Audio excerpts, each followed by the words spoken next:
Ak máte všetko, čo chcete, tak toto video nie je pre vás a môžete ho preskočiť. Ale ak nemáte to, čo chcete, tak to má veľmi jednoduchý a veľmi priamy dôvod. A tým dôvodom je, že to v skutočnosti nechcete. Inými slovami, že sa nechcete vzdať tých vecí, ktoré stoja v ceste tomu, aby ste mali to, čo chcete.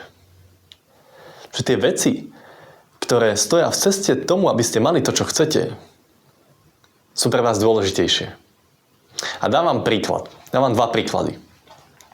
Jeden vychádza z môjho rozhovoru s mladým hokejistom, ktorý tvrdil, že chce priniesť domov 2 Stanley Cupy, čo sa v jeho meste zatiaľ nikomu nepodarilo.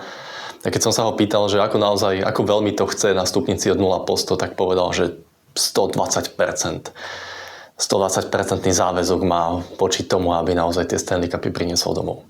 A ako sme sa v tej debate posúvali ďalej, tak zrazu sme prišli k tomu, že sú herné situácie, napríklad to, že je s pukom na modrej čiare a bojí sa urobiť chybu, tak preto ten priestor veľmi nevyhľadáva a nechodí do tých situácií. A to bolo zaražajúce, hej, že na jednej strane tvrdí, že na 120% chce byť úspešný, chce priniesť 2 Stanley Cupy do svojho mesta, a na druhej strane nechce byť za toho, ktorý niečo pokazí. Nechce byť za toho, není ochotný prijať tú možnosť toho, že bude on ten, na koho budú ukazovať prstom, že kvôli nemu prehrali zápas. Inými slovami, to, čo bolo pre ňoho naozaj dôležitejšie, hoci hovoril opak, bolo vyzerať dobre, byť za toho, ktorý nič nepokazí.